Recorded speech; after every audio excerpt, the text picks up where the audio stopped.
आदाब नाज़रीन, प्रोग्राम वकील साहब में आपका बहुत इस्तकबाल है। मैं हूं आमिर अहसन। नाज़रीन, सदियों से चली आ रही इस सरजमीन पर जिस पे हम रहते हैं और बसते हैं, वक्त दर वक्त लोग एक छोटे से हिस्से के मालिक बनते रहे हैं और ये कोई बुरा भी नहीं है। जिसे आम जुबान में अगर कहूँ तो ये होगा कि ये ज़मीन मेरी है या मैं इस ज़मीन का मालिक हूँ। मालिकाना हुकूक हमेशा तब्दील होते रहे हैं, ये भी आप जानते हैं। मुमकिन है कि आज जिस ज़मीन और जायदाद के मालिक हम हों, कल होकर के वो किसी और के नाम हो जाए, और जब हम जाते हैं तब भी कुछ लेकर के इस दुनिया से जाते भी नहीं हैं। चाह भी लें तब भी नहीं लेके जा सकते। एक इंसान इस दुनिया में जब आता है तो खाली हाथ आता है और जाता है तब भी खाली हाथ जाता है। लेकिन इस बीच की कड़ी में, इस बीच के वक्फे में वो किसी चीज़ का मालिक बनता है या मालिक बना दिया जाता है, किसी चीज़ पर अपना हक जताता है या वो हक उसके नाम होती है। सच में यही वो टाइम बॉन्ड है जिसमें ज़मीन या जायदाद के चक्कर में रिश्ते पराए हो जाते हैं, जुदा हो जाते हैं, खून खराबा हो जाता है, अपने जुदा हो जाते हैं, अलग हो जाते हैं। हालांकि पता होता है कि लेकर के कुछ नहीं जाना। छोटी छोटी बातें बहुत बड़ी हो जाती हैं और फिर उसका जो है कुछ लफ्ज़ में है आप सुनते हैं। और ख़ुद इस प्रोग्राम में भी इस तरह की बहुत सारी चीज़ें, सवालात आते हैं जो आप जानते हैं लोगों के दरमियान ये प्रॉब्लम कितनी ज़्यादा है। ये सब कुछ आप रोज़ सुनते हैं और अपने इर्द गिर्द देखते हैं। नाज़रीन, हिंदुस्तान में सिर्फ एक ऐसा मसला है कि कोई किसी का नहीं रहता इस मसले में। हम अपने लिए तो सब कुछ करते हैं और अपना हक छीनने पर यकीन रखते हैं, लेकिन वहीं बहन का हक देने में पता नहीं हमारी गैरत कहाँ मर जाती है। जिस माँ बाप ने हमारे लिए 100 जतन किए, जब हमारे नाम उनकी जायदाद हो जाती है तो उनको ही घर के बाहर का रास्ता दिखला देते हैं। ये हमारी सोसाइटी की सच्चाई है जिसे हम झुटला नहीं सकते। इंसान इंसान नहीं रहता, आपे से बाहर हो जाता है। उसको हासिल करने के लिए अपनी गरिमा को खो देता है। याद रखिए कि सबका नंबर आता है, आज हमारा तो कल किसी और का। करम और फल हमारी ज़िंदगी के आसपास ही घूमते रहते हैं। इंसान मर जाता है और जायदाद वहीं रह जाती है। करेंगे हमारे साथ सुप्रीम कोर्ट के काबिल वकील शाश्वत आनंद जी हैं। शाश्वत जी, बहुत इस्तकबाल करता हूँ आपका प्रोग्राम में। मैं सबसे पहले ये जानना चाहता हूँ, चूंकि प्रॉपर्टी की बात करते हैं, प्रॉपर्टी राइट्स की बात करते हैं और इस ज़िम्ने में बहुत सारे सवालात भी हैं, लेकिन मैं जानना चाहता हूँ कि कानून की नज़र में, हुकूमत की नज़र में प्रॉपर्टी आखिर किस चीज़ को कहते हैं और इसके राइट्स क्या हैं आम लोगों के पास? अब जैसे कानून की नज़र में प्रॉपर्टी कोई भी ऐसी चीज़ है जिसके ऊपर हम अपनी ओनरशिप या कंप्लीट कंट्रोल और पोजीशन एक्सरसाइज करते हैं। तो अब ये कई तरह की हो सकती है, जैसे कि इसमें टेंजिबल प्रॉपर्टी हो सकती है जिसको लॉ में हम कॉर्पोरियल प्रॉपर्टी कहते हैं, जो कि आंखों से दिखती है या हम उसको पकड़ सकते हैं, या इनकॉर्पोरियल प्रॉपर्टी होती है जिसको हम देख नहीं सकते, या जैसे इंटेलेक्चुअल प्रॉपर्टी होती है कि हमने कोई किताब लिखी और वो प्रॉपर्टी है। तो जैसे कॉर्पोरियल प्रॉपर्टी में मूवेबल प्रॉपर्टी होती है, इमूवेबल प्रॉपर्टी होती है। जैसे कि कोई हमारी कार है तो वो हमारी मूवेबल प्रॉपर्टी है कि हम उसको एक जगह से दूसरी जगह ले जा सकते हैं। हमारे कुछ गुड्स हैं, कुछ अनाज है, कुछ इस तरह की चीजें जो है वो हमारी मूवेबल प्रॉपर्टी में आती है। इमूवेबल प्रॉपर्टी होती है जो एक जगह पे टिकी रहती है, जड़ रहती है, जैसे कि हमारे पेड़ है, बाग हैं, या घर है, मकान है, तालाब है, इस तरह की चीजें, ये हमारी इमूवेबल प्रॉपर्टी होती है। और इनकॉर्पोरियल प्रॉपर्टी में जैसे इंटरेस्ट आता है, जो कि हम किसी प्रॉपर्टी से डिराइव करते हैं, कि जैसे हमारा इंटरेस्ट है कि हम किसी लैंड पे जाके उसमें से फल तोड़ा करें या उसमें से हम लकड़ियां लिया करें, वो हमारी प्रॉपर्टी है। तो ये इनकॉर्पोरियल प्रॉपर्टी है। इसी में इंटेलेक्चुअल प्रॉपर्टी भी होती है कि जैसे हमने कोई भी गाना लिखा या कोई पोएम लिखी या कुछ कोई नॉवेल लिखी, कोई बुक लिखी, तो वो उस पे जो हमारा राइट है या हमारा कंट्रोल और ओनरशिप है, वो इंटेलेक्चुअल प्रॉपर्टी है। तो प्रॉपर्टी सिर्फ, जैसे आम भाषा में हम लोग समझते हैं कि प्रॉपर्टी मतलब सिर्फ जमीन या घर, खेत, सिर्फ यही नहीं होता। तो प्रॉपर्टी के कई डायमेंशंस हैं, जैसे कि हमने बताया। तो ये प्रॉपर्टी की डेफिनेशन है। ये मेनली फ्रेंच वर्ड हुआ करता था, प्रोप्राइटरी प्रॉपर्टीज करके एक फ्रेंच वर्ड है, उससे ये निकला है, जो कि लैटिन वर्ड एक प्रोप्राइटरी से आया है। प्रोप्राइटरी का मतलब जैसे हम अभी भी समझते हैं, प्रोप्राइटरी हम लोग यूज भी करते हैं कि प्रोप्राइटरी फर्म है इनकी, जो कि ऐसी कोई चीज जिसके ऊपर हमारी ओनरशिप हो या कंप्लीट कंट्रोल और पोजीशन हो, उसको हम प्रॉपर्टी कहते हैं। ठीक है, उसके लिए जो है डॉक्यूमेंट होना शर्त है या फिर उस पर कब्जा होना शर्त है, कुछ ऐसा? अब जैसे इसमें तो एक लीगल प्रोपोजिशन है कि पोजेशन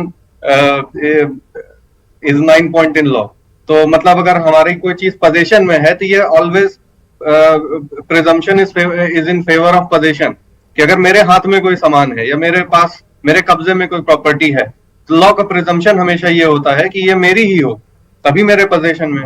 तो पोजेशन मोर और लेस ये प्रूफ होता है ओनरशिप का, बट हर केस में नहीं। जहां पे इलीगल पोजेशन है, एडवर्स पोजेशन है, गलत तरीके से कब्जा किया गया है प्रॉपर्टी को, तो वहां पे नहीं। बट ज्यादातर केसेस में देखा जाता है या लॉ भी इसको मानता है कि पोजेशन जो है ये प्राइमा फेसाई, मतलब सिर्फ एक सूरत के तौर पे अगर हम देखा जाए तो ये पोजेशन जो है ये प्रूफ की तरह माना जाता है। क्योंकि जैसे आज के टाइम पे कागज वगैरह तो अब बनने लगे, पहले जब देश आजाद हुआ था या उसके पहले से लोगों की प्रॉपर्टी चली आ रही है, तो पहले तो कोई कागज वगैरह बनते नहीं थे, कोई इतना ऑफिशियल रिकॉर्ड्स नहीं होता था। आज भी इवन अगर गांव में हम लोग जाएं तो लोगों के पास कोई कागज नहीं होता किसी चीज में।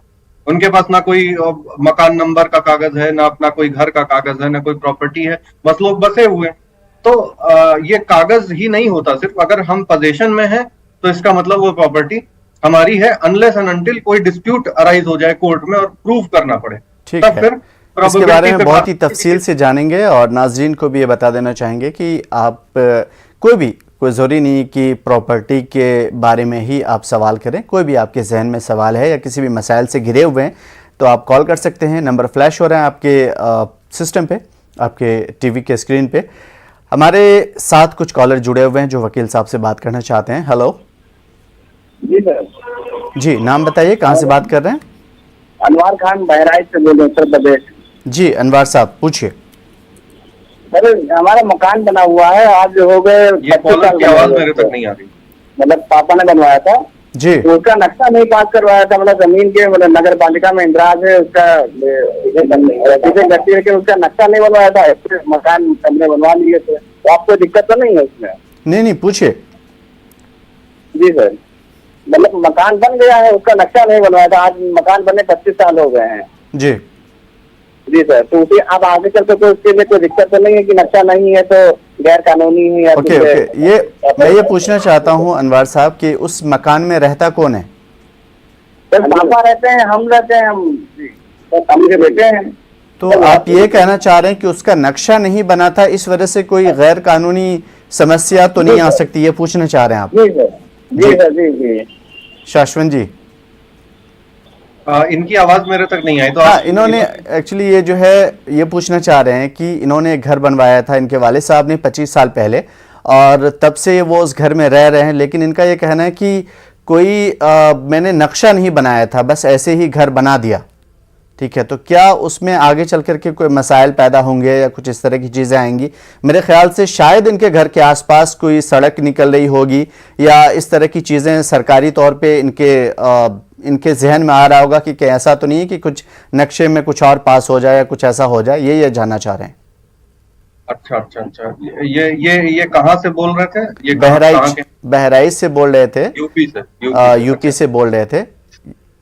ये शायद इस सेंस में पूछ रहे हो क्योंकि अभी जैसे बुलडोजर से यूपी में तमाम लोगों के घर गिराए गए, बिल्कुल मेनली अनऑथराइज्ड कंस्ट्रक्शन के पॉइंट पे गिराए गए जिनका किसी का नक्शा नहीं पास था या कुछ और उसमें इलीगलिटी थी घर में जी। तो अब खैर वो तो अलग सिचुएशन थी, बट अगर हम रियलिटी के लेवल पे देखें तो आज के टाइम पे हमें नहीं लगता कि 80% लोगों के घर का नक्शा पास होगा यूपी में या और भी किसी स्टेट में इंडिया के, क्योंकि बहुत ये सब चीजें लोग घर बना लेते हैं, इतना इसमें वो कोई ध्यान नहीं देता।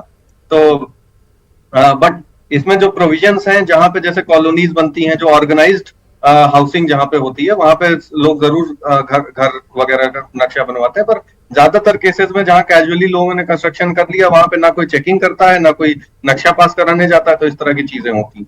तो अब जैसे ये पूछ रहे हैं कि इन्होंने 20-30 साल से घर में रह रहे हैं, उसका नक्शा नहीं पास है, तो ऐसे अगर इनको कोई डर है तो ये आज के भी टाइम पे ये उसको अप्रूव कराने के लिए जा सकते हैं, क्योंकि अब तो इनका घर बना हुआ है। तो नक्शा का रूल ये है कि आप पहले नक्शा पास कराइए, वो अप्रूव करते हैं, तब आप घर बना सकते। तो अब ये जाके इस पॉइंट पे उसको अप्रूव करा सकते हैं कि हमारा ये घर बना हुआ है, आप इसका नक्शा पास करिए। लेकिन इसमें प्रॉब्लम इनके साथ ये हो सकती है कि वहां पे ये हो गया कि आपका तो कंस्ट्रक्शन इलीगल है क्योंकि अनऑथराइज्ड है, तो ये उल्टा फंस सकते हैं। तो कई इसमें सिचुएशंस है, बेहतर होगा कि अपने वकील से वहां पे लोकल जो हो उनसे सलाह लें, तो ताकि वो बेहतर इनको गाइड कर सकें। ठीक है सर, एक और कॉलर लेंगे, देखेंगे हमारे साथ प्रोविजन कौन है है। कि ये अप्रूव करा सकते हैं। ठीक है, हेलो हेलो। हाँ, जी नाम बताइए, कहाँ से बात कर रहे हैं? मैं इलाहाबाद से बोल रही हूँ, माया। जी पूछिए माया जी। मैं एक चीज ये जानना चाहती हूँ, जैसे किसी ने लीज लैंड पे मकान बना हुआ है और उसको परचेज किया है और उसकी लीज जब एक्सपायर हो जाती है और उसके लिए रिन्यूअल के लिए अप्लाई नहीं किया, तो उस कंडीशन में उसकी जो ओनर है उसका कितना राइट होगा, या कोई गवर्नमेंट की तरफ से कोई एक्शन लिया जाएगा, इस बारे में कुछ बताएंगे? जी बिल्कुल, वकील साहब। जी ये किसी कॉलर की आवाज मेरे पास नहीं आ रही है। ओके, आपके पास लीज एक्सपायर इनका ये होने कहना के है बाद कि क्या लीज पे जो है इन्होंने कोई जायदाद ली थी और वो लीज का जो टाइम पीरियड था वो खत्म हो गया, तो उसके बाद क्या प्रोसेस है, क्या जो है उस पे मालिकाना हुकूक उसको मिलेगा, या फिर जो है वो उसका आगे रिन्यूअल करवाने के लिए उसका क्या प्रोसेस हो सकता है? ये जो इन्होंने लीज इनकी एक्सपायर की, तो उसके बाद ये रहे कैसे रहे, इनका अभी का प्रेजेंट स्टेटस क्या है, कैसे रहे? जी नहीं, ऐसा होता है सर कि बहुत सारी चीज़ों में कि लीज पे था 10 साल के लिए, उसके बाद वो टाइम पीरियड ख़त्म हो गया और मालिक रहे या नहीं रहे या बाहर चले गए, बहुत सारी चीज़ें हो जाती हैं यहाँ पे। तो ऐसी सिचुएशन में क्या उसे जो है रिन्यूअल कैसे करवाया जा सकता है और हुकूक जो है किसके पास अब होंगे? जैसे इसमें क्या हो सकता है कि जैसे कई कई चीजें होती हैं कि जैसे एक लीज का फिक्स पीरियड है कि जैसे 1 साल की लीज है, जी 1 साल के बाद टाइम एक्सपायर कर गया तो इनको छोड़ना है, सीधी सी बात है। बट ये रुके हुए हैं उस घर में और ये किराया भी देते चले जा रहे हैं मकान मालिक को, और मकान मालिक ले भी रहा है किराया इनका। बट फैक्ट यही है कि इनका टाइम एक्सपायर हो चुका है, 1 साल के आगे बढ़ गए, 1 साल 1 महीना 2 महीने मंथली रेंट भी दे रहे हैं और वो मकान मालिक ले भी रहा है।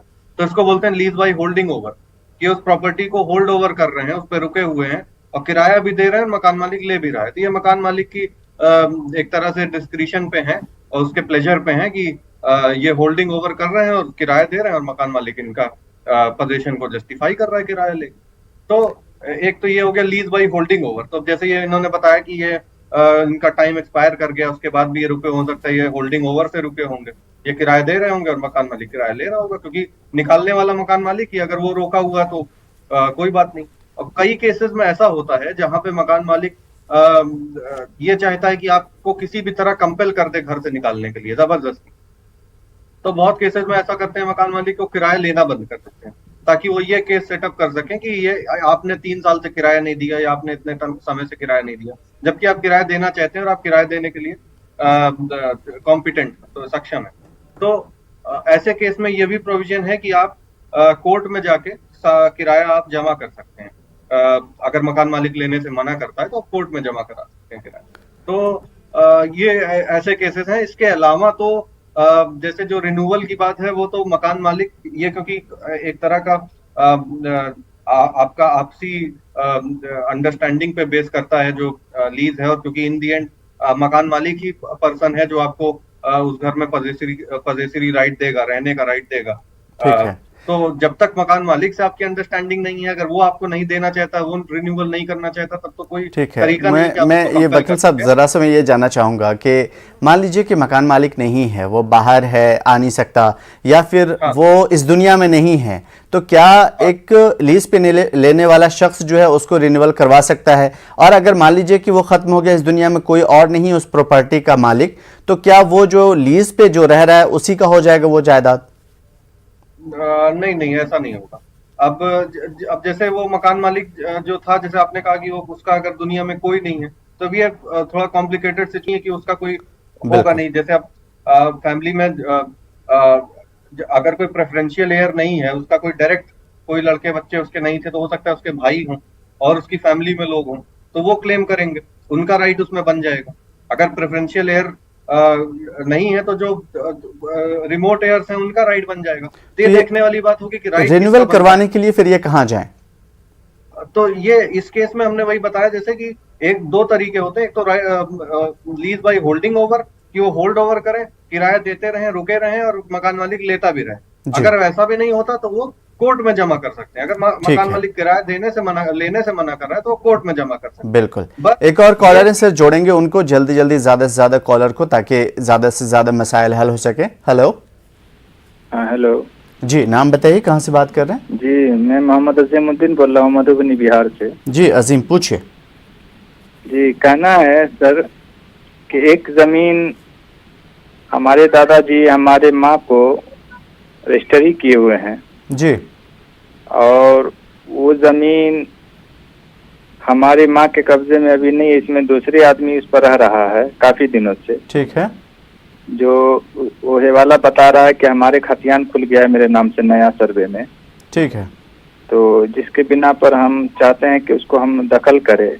और दूसरी बात, दूसरा मसला ये है सर कि जैसे मेरे दादाजी ने हमारे दादी जी के नाम से जो जमीन है मेरे दादाजी ने मेरे पिता को लिखे, जी। यानी 12 कट्ठा जमीन है उनके नाम से रसीद कट रही है दादी के नाम से, तो उसमें से 4 कट्ठा जमीन हमारे दादा ने हमारे पिताजी को लिख दिया। ठीक है। जिसके बिना पर हमें चचा के लड़का हमारे फुफू से वही जमीन 4 कट्ठा लिखा लिया 2013 में।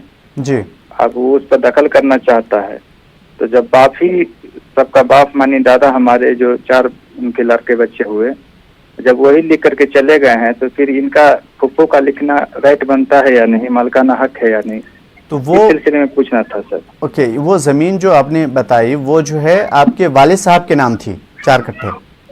4 कट्ठा हमारे दादी के नाम से है सर, दादी के नाम था।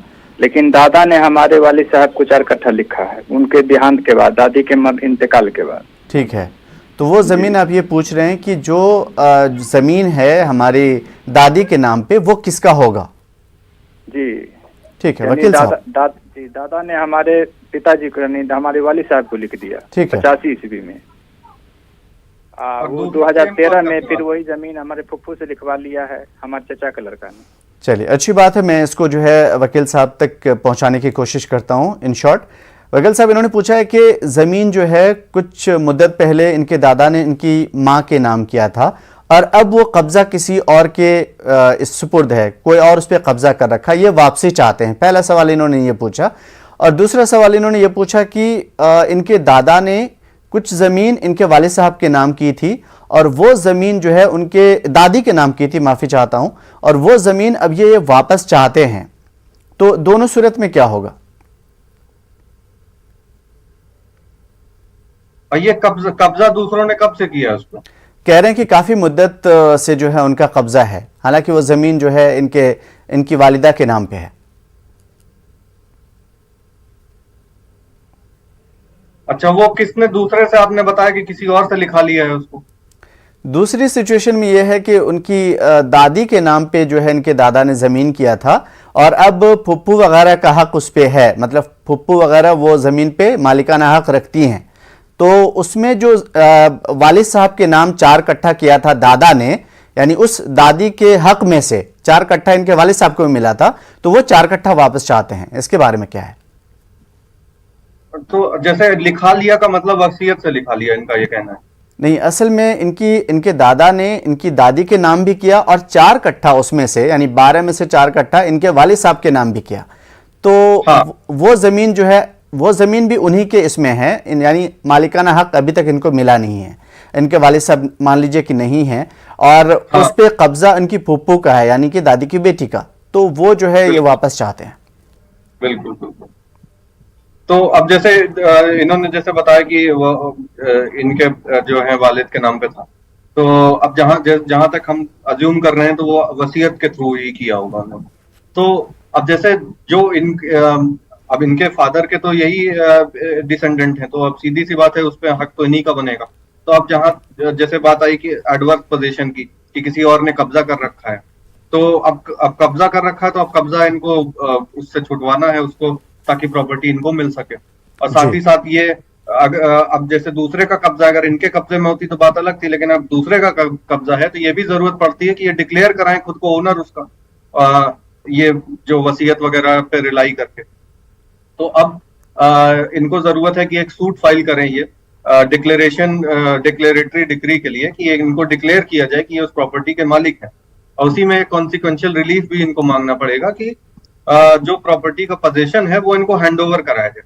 तो ये दो इनको प्रेयर करके इनको एक सिविल सूट फाइल करना पड़ेगा। ये इसमें स्पेसिफिक रिलीफ एक्ट है सेक्शन 33 जिसमें डिक्लेरेटरी डिक्री की बात की गई है। तो उसमें यह है कि हम कोई भी राइट या टाइटल किसी प्रॉपर्टी में हम डिक्लेयर करा सकते हैं कोर्ट के थ्रू। यहाँ पे इनको ये डिक्लेयर कराना पड़ेगा कि मैं उस प्रॉपर्टी का मालिक हूँ, और साथ ही साथ उसमें लिखा है कि अगर कॉन्सिक्वेंशियल कोई रिलीफ है तो वो भी आपको मांगना पड़ेगा, वरना आपका सूट डिसमिस हो जाएगा। तो यहाँ पे कॉन्सिक्वेंशियल रिलीफ क्या हुआ? कॉन्सिक्वेंशियल मतलब जो मेन रिलीफ से निकलने वाला है। तो ये ओनर खुद को डिक्लेयर करा ले, लेकिन पता चले ये उसको कब्जा मांगे ही ना, कोर्ट ने इनको ओनर डिक्लेयर कर दिया लेकिन कब्जे में कोई और। तो ये कॉन्सिक्वेंशियल रिलीफ अगर ये नहीं मांगेंगे तो कोर्ट इनका सूट नहीं सुनेगा। तो इनको ये भी इसमें मांगना पड़ेगा कि इसका कब्जा भी हमको दिलाया दे, तो कोर्ट इनको कब्जा भी दिला देगा। तो एक तो ये बात हो गई। अब दूसरी बात हो गई कि अब जैसे जो एडवर्स पोजीशन की बात है, जहां पे लोग किसी को बेदखल कर देते हैं, जबरदस्ती या कब्जा उससे छीन लेते हैं, तो उसमें क्या है कि एक बहुत अच्छा लॉ है इसमें, स्पेसिफिक रिलीफ एक्ट में ही है, सेक्शन 6 है। तो उसमें यह है कि अगर किसी को 6 महीने के अंदर विद इन 6 मंथ्स अगर किसी को प्रॉपर्टी से डिस्पोजेस किया गया है तो वो कोर्ट में एक अंडर सेक्शन 6 फाइल कर सकता है ये पोजीशन लौटवाने के लिए। और यहाँ तक कि और उसमें कोर्ट सिर्फ इतना पूछता है कि ये प्रूफ मांगता है कि आप 6 महीने के अंदर आप पोजीशन में थे कि नहीं थे। उसमें कोर्ट ये भी नहीं देखता कि आपके पोजीशन की लीगैलिटी क्या थी, आप पोजीशन में लीगल तौर पे थे या इलीगल तौर पे थे, ये भी नहीं देखा जाता। आप किसी प्रॉपर्टी पे आप ट्रेसपासर भी अगर हो और आपने ये सेक्शन 6 का केस फाइल कर दिया तो भी कोर्ट आपको कब्जा वापस दिला देगा, अगर आप ये दिखा सकें कि आप 6 महीने के अंदर उसमें पोजीशन में थे, और दूसरा आप ये दिखा सकें कि आपको जो पोजीशन से हटाया गया वो otherwise then due process of law था, कि मतलब जोर जबरदस्ती करके, कोर्ट के थ्रू नहीं, लीगल प्रोसेस से नहीं, इलीगल तरीके से आपने हटाया। तो इस मेनली इस प्रोविजन का पर्पस यही है कि लोगों को कानून को अपने हाथ में लेने से रोका जाए। तो सेक्शन 6 बहुत अच्छा प्रोविजन है, बहुत लोगों को नहीं पता होता। तो लेकिन अगर ये है कि आपको कहीं से बेदखल किया गया है, कब्जे से हटाया गया है, 6 महीने अभी बीते नहीं है, तो सेक्शन 6 आपके लिए सबसे अच्छी रेमेडी हो। ठीक है, इसके बारे में बहुत सारी बातें और भी जानने की कोशिश करेंगे सर, क्योंकि इनका जो क्वेश्चन है बहुत ही फैला हुआ है, हालांकि मुद्दा दोनों का एक ही है। ये क्योंकि बहुत कॉम्प्लिकेटेड इसमें चीजें हैं, कई लोगों के राइट्स इन्वॉल्व हैं, कई डिसेंडेंट्स इन्वॉल्व हैं तरह तरह के, तो ये इनको अपना पूरा फैमिली ट्री लेके अपने वकील साहब से मिलना चाहिए, क्योंकि ऐसे कॉल पे इतना कॉम्प्लिकेटेड सिचुएशंस हल करना बड़ा मुश्किल है। हम लोग तो बस इनको एक बिल्कुल सही कहा आपने।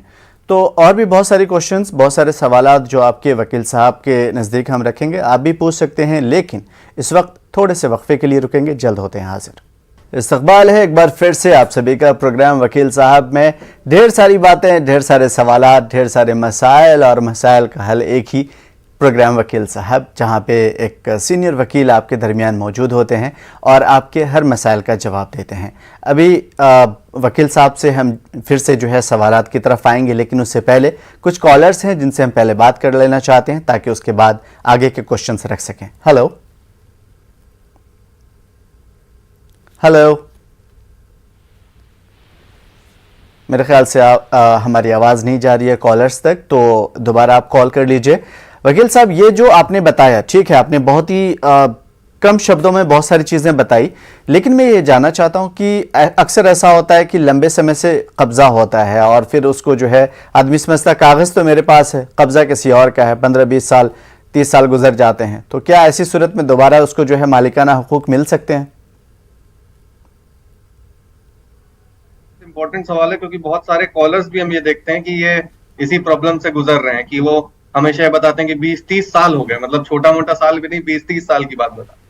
तो अब सिचुएशन ये है कि जैसे लॉ में इंडिया में 12 साल का टाइम दिया गया है, कि अगर 12 साल किसी ने आपके प्रॉपर्टी पे एडवर्स पोजीशन कर रखा है, एडवर्स पोजीशन का मतलब है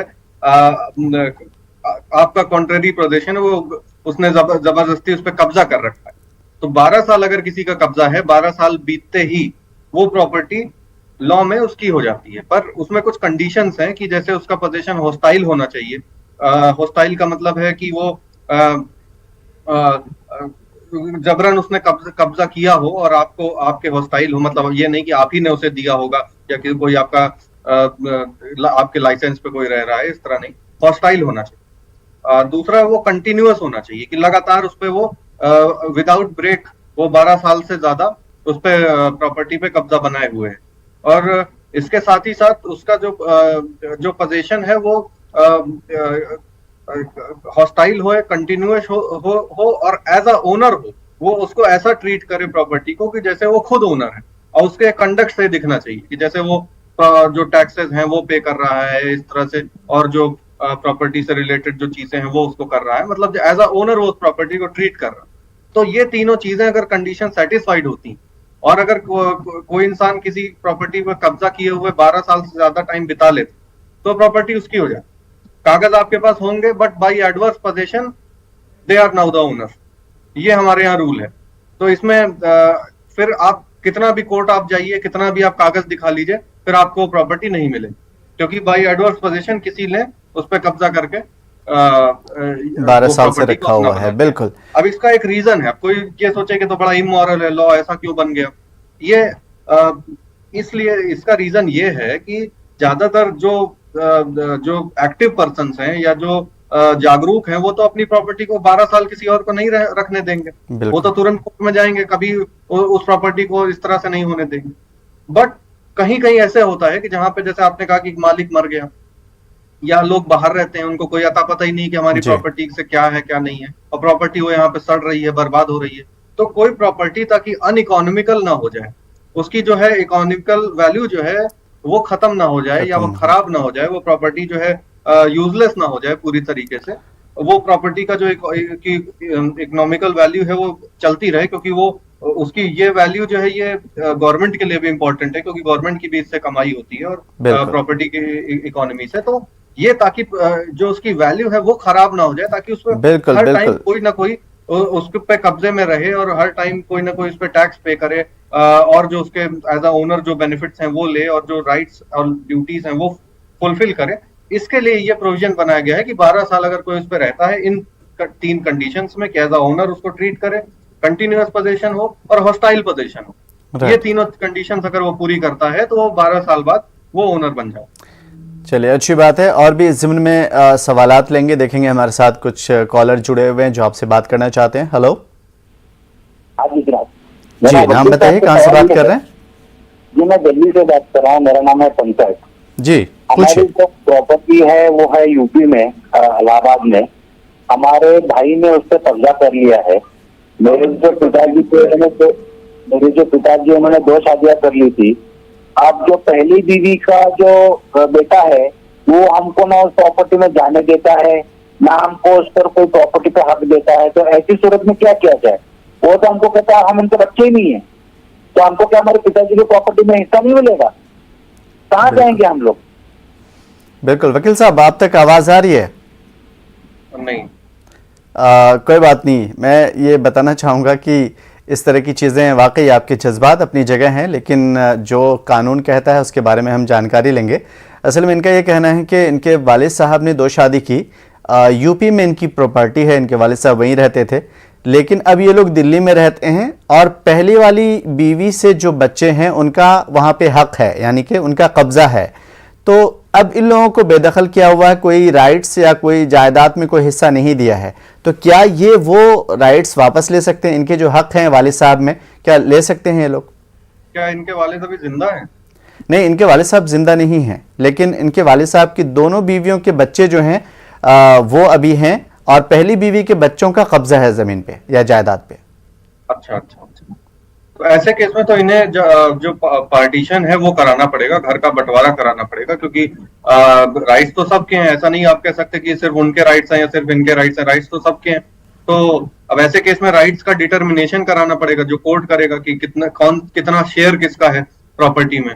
तो उसके लिए इनको पार्टीशन के लिए जाना पड़ेगा कोर्ट में, ताकि ये कोर्ट जो है इनका पहले तो शेयर डिटरमिन कर दे कि किसका कितना शेयर बनता है प्रॉपर्टी में से, और इसके बाद फिर वो एक्चुअल पार्टीशन करा दे कि घर के किस हिस्से में कौन रहेगा, या जैसे भी इनके प्रॉपर्टी की जो सिचुएशन है वो, या किसको क्या मिलेगा। तो ये इनको पार्टीशन की रेमेडी इनको लेनी चाहिए। चलिए, अच्छी बात है।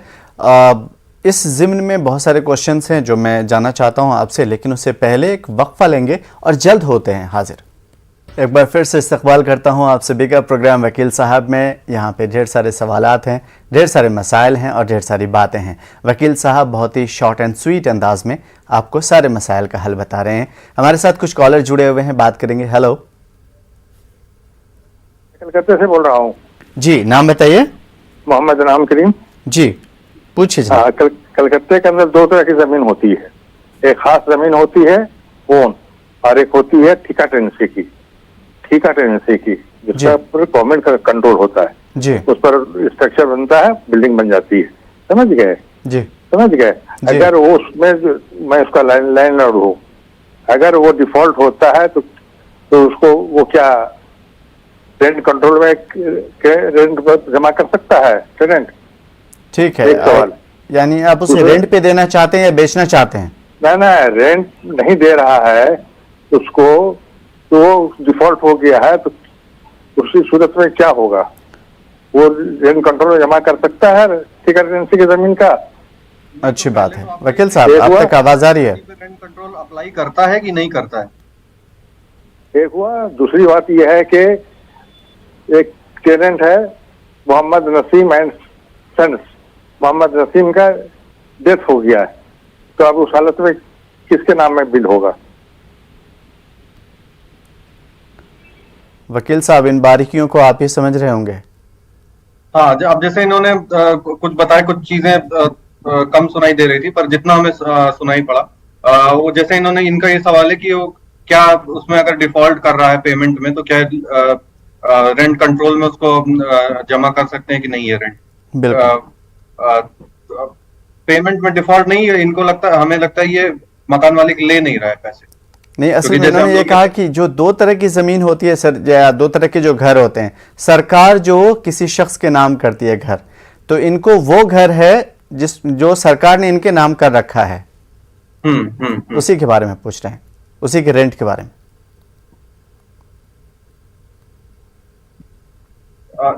इनकी आवाज कुछ क्लियर नहीं आ रही थी, पर इसमें अगर पेमेंट तो इन्हीं को करना है ना, रेंट तो इन्हीं को भरना है। तो जी नहीं, असल में इनको ये पूछना है कि सरकार ने हमें कोई घर दिया था, उसमें इन्होंने रेंट पे रखा और वो अब रेंट दे नहीं रहा है, तो ऐसी सूरत में क्या करे आदमी? तो ये इवेक्शन प्रोसीडिंग उसकी चलाए, क्योंकि अगर ये रेंट नहीं दे रहा है तो इनके पास तो ऑप्शन है इवेक्शन प्रोसीडिंग चलाने के लिए। हमें ये लग रहा था कि ये टीनेंट है, ये लैंडलॉर्ड है, तो ये इवेक्शन प्रोसीडिंग चलाए। उसमें प्रोविजंस होते हैं जो आप इसको अपने वकील साहब से वहां सलाह लें कि अगर वो उसमें कंडीशंस एविक्शन की फुलफिल हो रही हैं। ज्यादातर जगह रहता है कि उन्होंने अगर 3 महीने तक कॉन्सिक्यूटिवली रेंट नहीं दिया तो आप इविक्शन के लिए जा सकते हैं। तो अभी आपकी जो भी सिचुएशन है वहां पे आप वो देख के अपने फैक्ट्स के हिसाब से आप उसमें इविक्शन प्रोसीडिंग लेके आए कि उसको घर से इविक्ट किया जाए। कि अगर वो रेंट नहीं दे रहे हैं तो ये तो बेसिक प्रीमाइस यही है उनके पोजीशन की कि वो रेंट देना ही। बिल्कुल। इस जिम्न में और भी ज्यादा क्वेश्चन इस जिम्न में पूछ लेंगे। वकील साहब, एक कॉलर है नागपुर से जो बात करना चाहते हैं आपसे। हेलो। Hello sir. जी, नाम बताइए। नसीम अनवर, नागपुर से सर। जी नसीम साहब, पूछिए। हाँ, मेरा पहला सवाल ये है कि 100 साल की पहले की रजिस्ट्री महाराष्ट्र की, वो हम कहाँ तलाश करें? नहीं मिल रही है। 100 साल पहले की रजिस्ट्री है जो हमारा डिस्प्यूट चल रहा है, तो वो रजिस्ट्री हम कहाँ तलाश करें जो हमारे पास नहीं है फिलहाल, हमारे दादा परदादा के जमाने की है। तो महाराष्ट्र में हम कहाँ तलाश करें? ये एक बात हो गई। दूसरा सवाल ये है, पुलिस गलत इल्जाम लगाकर मुल्जिम पर केस चलाती है और मुल्जिम जीत भी जाता है, फिर मुल्जिम की इज्जत दावा कैसे करे? इसका तरीकाकार क्या है? जो मुल्जिम, अच्छी बात है। नसीम साहब के जो है 2 क्वेश्चन है। वकील साहब समझ गए सर दोनों सवाल समझ गए? जी बिल्कुल समझ गया आपका। वकील साहब जवाब देंगे। वकील साहब, इन्होंने 2 क्वेश्चन पूछा है। एक ये पूछा है कि जो पुरानी रजिस्ट्री है 100 साल पुरानी, क्या उसे ली जा सकती है? कोई ऐसा तरीका है जो सरकार उसको जो है मतलब ट्रेस आउट करे? बिल्कुल। और दूसरा इन्होंने ये पूछा है कि कोई गलत तरीके से अगर फंस जाता है, पुलिस के चुंगल में आ गया किसी भी तरीके से, तो बाद में वो गुनहगार साबित नहीं हुआ, मासूम हुआ और वो बाहर जेल से बाहर निकला, लेकिन इस बीच में बहुत सारी चीज़ें हो जाती हैं, उसकी उम्र चली जाती है, उसकी प्रॉपर्टी चली जाती है, तो उसका क्या? बिल्कुल। अब देखिए इसमें प्रोविजंस हैं लॉ में। अब जैसे हम इनका पहला सवाल पहले बता दें कि अब जैसे इन्होंने कहा 100 साल पहले की रजिस्ट्री है, तो अब सवाल ये है कि इनको 100 साल पहले की रजिस्ट्री की जरूरत क्या है। ये फैक्ट पहली बात क्लियर करने की जरूरत है कि फिर कि इन्हें जरूरत है भी कि नहीं एक्चुअली उसकी, कि अगर ये कब्जे में है 100 साल पहले से, तो सीधी सी बात है इनको कोई रजिस्ट्री दिखाने की जरूरत नहीं होती, कोई कागज वगैरह दिखाने की जरूरत नहीं होती, क्योंकि जैसे हम लोग ने पहले भी डिस्कस किया है प्रोग्राम में कि कागज वगैरह नहीं हुआ करते थे लोगों के। आज के टाइम पे भी गांव में आप अगर देखें तो थोड़े बहुत कागज तो अब बन रहे हैं, बट इन जनरल लोगों के पास कागज नहीं होते। बहुत लोग आज भी कागज नहीं दिखा पाएंगे। अब जैसे बीच में जो CA/NRC को लेके जो प्रोटेस्ट हुए थे, बिल्कुल ज्यादातर अगर हम उसको याद करें तो वो प्रोटेस्ट का मेन रीजन ही यही था कि हमारे पास कागज है ही नहीं, तो हम दिखाएंगे कैसे कि हमारे पास तो कोई कागज कभी बना ही नहीं करते थे, हमारे ना फादर के पास कागज ना दादा के पास कागज, तो हम कहाँ से दिखाएंगे। थोड़े बहुत कागज जो बनने थे बन गए, पर हम अपनी एंसेस्ट्री अगर दिखानी है कि हम पहले से कैसे सिटीजन हैं या क्या हैं, हम नहीं दिखा सकते। तो ये अब ये वही प्रॉब्लम है। तो ये हमारे पूरे कंट्री की एक बहुत बर्निंग इशू है कि हमारे यहाँ कागज अभी बनने शुरू हुए। पहले लोग के अंदर इतना अवेयरनेस नहीं थी, ना सिस्टम ही ऐसा था। हमारे आजाद हुए भी 100 साल भी नहीं हुए हैं और ये 100 साल पहले की रजिस्ट्री मांग रहे हैं। तो ऐसी सिचुएशन में वहां पे अब इनको फैक्ट्स के हिसाब से देखने की जरूरत है कि इनको जरूरत भी है कि नहीं, और अगर जरूरत है तो क्यों जरूरत है। तो अब ये उसके लिए अपने जो थोड़े कॉम्प्लिकेटेड फैक्ट्स हैं तो ऐसे बताना मुश्किल होगा, तो अपने वकील से इसमें सलाह लें तो ज्यादा बेहतर है। और दूसरी चीज इन्होंने जो कही कि कोई अगर इनोसेंट प्रूव हो जाता है, किसी के ऊपर फॉल्स केस की सिचुएशन है कि किसी ने कोई फर्जी FIR कर दिया किसी के ऊपर, वो उसने काफी झेल लिया, जो लीगल सिस्टम के अंदर जेल में भी रहा और फिर इन दी एंड वो बेगुनाह साबित हुआ, तो ऐसे केस में ये क्या कर सकते हैं। तो ऐसे केस में जो फॉल्स केस फाइल करने के लिए ऑलरेडी प्रोविजन IPC में दिए हुए हैं, तो जहां पे ये पाया जाता है कि किसी ने फॉल्स केस फाइल किया है, तो वहां पे कोर्ट उसको खुद प्रोसीडिंग उसके ऊपर इनिशिएट कर सकता है। अगर नहीं करता तो ये उसके ऊपर इनिशिएट कर सकते हैं फॉल्स केस फाइल करने के लिए। तो इनके पास ये तरीका है। और इसके अलावा अगर फॉल्स एलिगेशन की बात है, जो पब्लिक डोमेन में कोई इनके बारे में अगर गलत चीजें फैला रहा है, फॉल्स एलिगेशन है, जैसे कि कोई किसी को चोर कह रहा है या कुछ कह रहा है इस तरह से, तो ये अगर उससे इनका रेपुटेशन का लॉस हो रहा है तो ये उसमें डिफेमेशन के लिए जा सकते हैं, जिसको आम भाषा में हम लोग हिंदी में मानहानि कहते हैं। तो ये बट वो फैक्ट टू फैक्ट डिपेंड करेगा कि वो अप्लाई करता है इनके केस पे कि नहीं, क्योंकि अब डिफेमेशन में भी एक ट्रूथ की बात आती है कि अगर ये बात सच है तो फिर ये डिफेमेशन का केस नहीं बनेगा, तो फिर तो बोल सकते हैं। तो अब इस तरह तो फैक्ट पे डिपेंड करता है। तो अब जैसे हमने बताया कि फॉल्स केस अगर किसी ने फाइल किया है तो ऑलरेडी IPC में उसके सेफ गार्ड दिए गए हैं। कोई अगर फॉल्स केस फाइल करता है तो उसके खिलाफ भी प्रोसीडिंग चलाई जा सकती है। तो ये उसको अपने वकील साहब से बात करके ये वो कर सकते हैं। और दूसरी चीज, ये अगर मानहानि का केस है तो ये मानहानि में जा सकते हैं अगर ये कंडीशंस फुलफिल हो। जाहिर है कि सबसे पहले सवाल में 100 साल पुराना रजिस्ट्रेशन, तो ये तो बहुत ही अलग हटके है, लेकिन खैर पूछा आपने तो बहुत ही खूबसूरत अंदाज में जवाब दिया। और यकीन मानिए कि जो आप कहने वाले थे, जो आपने कहा कि NRC CA वगैरह, सेम सवाल मेरे जहन में उभर रहे थे मैं पूछूं ऐसे, क्योंकि बहुत सारी बातें ऐसी आवाम में उभर रही थी, व्हाट्सएप यूनिवर्सिटी के ज़रिए हम तक पहुंच रही थी। सर मैं ये जानना चाहता हूं कि जो अभी इससे पहले वाले कॉलर ने पूछा था, कुछ ऐसे जो रेंट पे रह रहे हैं, मान लीजिए एक साल का जो है उनका बॉन्ड बना, लेकिन वो 5 साल रह गए, 10 साल रह गए, 15 साल रह गए, अब वो वहां से हटना नहीं चाहते और वो ताकत के बलबूते पे वहां से हटाए भी उनको नहीं जा सकता, तो क्या कानून क्या कहता है? हालांकि वो रेंट पे रह रहे थे और गलती ये हुई मालिक से कि उसने जो है उसको रिन्यूअल नहीं करवाया दोबारा। अब मालिक ने रिन्यूअल नहीं कराया, इसलिए नहीं कराया कि उसको हटाना चाहता, तो रिन्यूअल करा लेगा तो उसका तो कब्जा जो है फिर लेजिटिमाइज हो जाएगा, वो तो फिर से टीनेंट की पोजीशन में आ जाएगा। तो ऐसे केसेस में जी तो ऐसे ये कुछ बिल्कुल, मैं सुन रहा हूं। मैं ये जानना चाह रहा था कि मान लीजिए बहुत सारे रेंट पे लोग रहते हैं, लेकिन बहुत मुद्दत हो जाता है, अब वो खुद ही हटना नहीं चाहते, मालिकाना हुकूक ठोक ऐसे बैठते हैं। केसेस में जैसे हमने जो पिछले कॉलर थे, जैसे उन्हें जो सजेशन दिया वो यही था कि एविक्शन प्रोसीडिंग में जाएं। तो अब ठीक जैसे है। कोई किराएदार है वो हटना नहीं चाहता, तमाम इस पे केसेस होते हैं, और ऐसे ऐसे केसेस होते हैं जिसमें इंसान जो है 1990 से 1980 से ऐसे रह रहा है, और उस समय 20 रुपए 50 रुपए किराया हो देता था, और आज भी 20 रुपए 50 रुपए दे रहा है। बिल्कुल। ऐसे भी बहुत सारे केसेस हैं जो कोर्ट बिल्कुल। में आते। तो अब ऐसी सिचुएशन में एविक्शन प्रोसीडिंग के अलावा और कोई तरीका नहीं है। आप उसको एविक्शन के लिए जाएं, और ठीक उसके है। एविक्शन कराने के कंडीशंस दिए हैं कि वो जैसे किराया नहीं दे रहा है, या उसके पास कोई और अकोमोडेशन है, और उसका घर है, वो उसके बावजूद ये उसको किराए पे टिका हुआ है, या वो मार्केट रेट पे जो रेंट है वो नहीं दे रहा है, या इस तरह की चीजें हैं, या वो जिस पर्पस से उसने वो प्रॉपर्टी रेंट पे लिया था उस पर्पस को उसने कन्वर्ट करके कोई और यूज करने लगा, कि यूज जैसे कर रहा उसने है, घर बिल्कुल। लिया था बहुत रहने के सारे लिए, रास्ते हो सकते हैं। हाँ, दुकान चलाने लगा। तो इस बिल्कुल। तरह के जो कंडीशंस लॉ में दिए गए हैं, वो अपने फैक्ट टू फैक्ट के हिसाब से केस बाय केस बेसिस पे देख के फिर वो इंसान उसको ले सकता है। बिल्कुल। कुछ और कॉलर है, उनसे बात करेंगे। हेलो हेलो अदावत जी, नाम बताइए, कहाँ से बोल रहे हैं? सहारनपुर जी, पूछिए। कि मैं ये कह रहा था जी कि हम जिस मकान में रह रहे हैं वो पार्टीशन से पहले से रह रहे हैं, और दोनों फैमिली, हम और हमारी बुआ रह रहे थे। जी। तो हमारी बुआ का पूरा खानदान जो है वो समाप्त हो गया, और एक लड़की जो 10 बची थी उन्होंने हमारी मदर के नाम हिबे कर दिया था। ठीक है।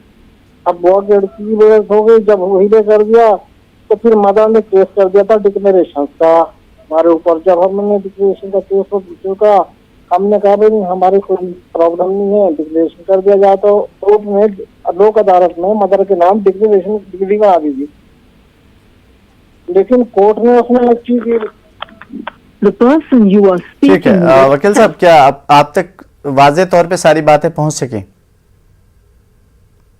नहीं, इनकी आवाज मेरे पास हाँ, इन्होंने ये पूछा कि ये पार्टीशन से पहले एक मकान में रह रहे थे अपनी बुआ के साथ, फुप्पू के साथ, और वो जो है वो जायदाद उन्हीं के नाम थी। बाद में उनके इंतकाल के बाद उनकी बेटी ने इन लोगों के नाम कर दिया, लेकिन फिर वो ऐसे सरकमटेंसेस हुए कि वो अब वापस चाहते हैं वो लोग, और ये लोग जो है देने के लिए तैयार नहीं है। ऐसी सूरत में क्या करें?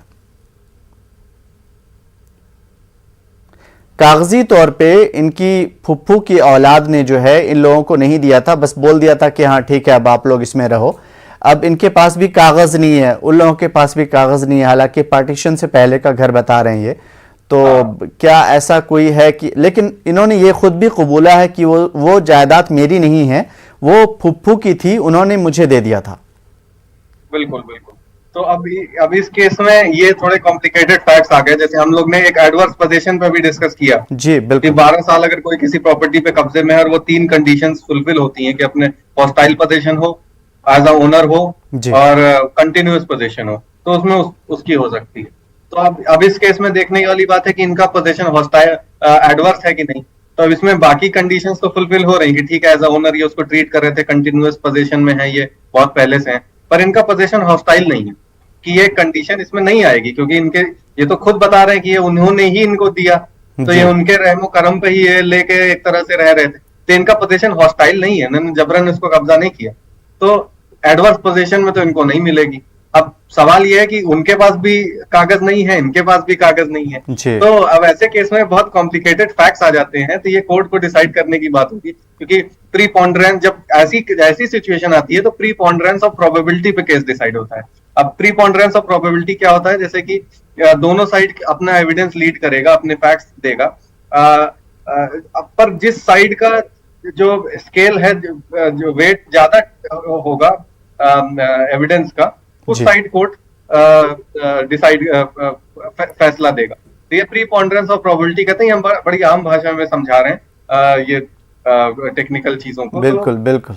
तो ये प्रीपॉन्डर, अब जैसे इसका एक एग्जांपल हम देंगे जो शायद सब जानते होंगे, ये जो राम मंदिर वाला फैसला हुआ था, ये भी प्रीपॉन्डरेंस ऑफ प्रोबेबिलिटी पे ही डिसाइड हुआ था, कि दोनों साइड ने, मुस्लिम साइड ने और हिंदू साइड ने, दोनों साइड ने अपने एविडेंस दिए, फैक्ट्स दिए कि कैसे वो उसमें कब्जे में थे, कैसे वो पूजा करते थे, नमाज पढ़ते थे, क्या करते थे। तो ऐसे में दोनों ही के पास थोड़े से, अब क्योंकि बहुत पुरानी बात थी, 500-600 साल पहले की बात थी, तो दोनों ने अपने दिए और एविडेंस, तो उसमें कोर्ट ने प्रीपोंडरेंस ऑफ प्रोबेबिलिटी केस को डिसाइड किया था। तो वैसे ही इसमें भी जैसे हमने बताया कि प्रीपोंडरेंस ऑफ प्रोबेबिलिटी की बात आती है कि दोनों ही साइड अपना एविडेंस लीड करेंगे, तो कोर्ट को देखना होगा कि किस साइड का एविडेंस का वेट ज्यादा है, तो उस हिसाब से वो अपना फैसला दे। बिल्कुल, तो ये मसला जो है कोर्ट में जो है हल हो सकता है आसानी के साथ। वकील साहब से सलाह लेके इसको कोर्ट में जाना चाहिए। अदरवाइज इनके अगर ये कब्जे में है तो इनके पास कोई प्रॉब्लम नहीं है। हम इनको सबसे एक ही सलाह देंगे कि ये एक इंजंक्शन का सूट फाइल कर दें, ये कर दें कि ये उनको रोक दिया जाए, जो भी इन्होंने बताया कि कौन है वो, उनको रोक दिया जाए कि इनके कब्जे में दखल ना दे। बस एक इसका सूट फाइल कर दें, और इसमें इनको ये नहीं लिखना कि मैं कब्जे में कैसे हूँ, क्या हूँ, मैं ओनर हूँ कि नहीं हूँ, कि मैं कुछ इनको बोलने की जरूरत नहीं है। सिर्फ ये इतना करें कि मेरे कब्जे में दखल ना दिया जाए, और ये बता दें कि हम इसमें हम मालिक हैं और इतने समय से हम कब्जे में। बिल्कुल, ये कब्जे में दखल ना देने का एक इंजंक्शन इसको कहते हैं, इंजंक्शन ये कर दें अपने वकील से सलाह लेके, तो ये इनसे इनका काम हो। बिल्कुल सही कहा वकील साहब आपने। जो है चूंकि मसाइल इतनी बारीकी से आते हैं कि जो मैं बहुत सारे रिसर्च करके आपसे कुछ पूछना चाह रहा था, वो सारी चीज़ों का वक्त ही नहीं मिला। लेकिन ऐसा नहीं है कि ये सारी बातें आपसे होंगी नहीं, और उम्मीद करते हैं कि अगले हफ्ते जब हम दोबारा मिलेंगे तो आवाम के जो भी सवालात हैं, नाजरीन के, वो सवालात आपके सुपुर्द करने के साथ साथ हम वो सारी चीज़ें भी पूछें जो हमारे माशरे में है। अब आपने देखा कि छोटी छोटी चीज़ें जो हम समझ रहे थे कि शायद ये चीज़ें नहीं आ पाएंगी, लेकिन बहुत ही बारीक बारीक चीज़ें जो हमारे समाज में चल रही हैं, तो जाहिर है कि इन सब मसले पे हम बात करेंगे। लेकिन चूंकि वक्त आज हमें इस बात की इजाज़त नहीं देता, इस वजह से आज के लिए वकील साहब बहुत बहुत शुक्रिया आपका कि आपने इतनी अच्छे तरीके से, इतनी बारीकी से आपने जो है, और वो भी आवाम के लेवल पे उतर करके आपने, चूंकि आपने कोर्ट के बहुत सारे टर्म्स होते हैं जो मैंने देखा कि आपने पहले बोला लेकिन उसे जो आपने चेंज किया, तो बहुत ही आसान भाषा में आपने उस चीज़ को हमें समझाया। बहुत शुक्रिया आपका। नाजरीन, चूंकि आज हमें वक्त इस बात की इजाज़त नहीं देता कि आगे बढ़ें, लेकिन ये टॉपिक आगे भी हम रखेंगे इंशाल्लाह, क्योंकि बहुत सारे सवालात हैं जो जानना चाहेंगे और आपके मन में भी बहुत सारी चीज़ें हैं जो आप पूछना चाहते हैं। अगले हफ्ते मिलेंगे। आज के लिए दीजिए हमें इजाज़त। आदाब।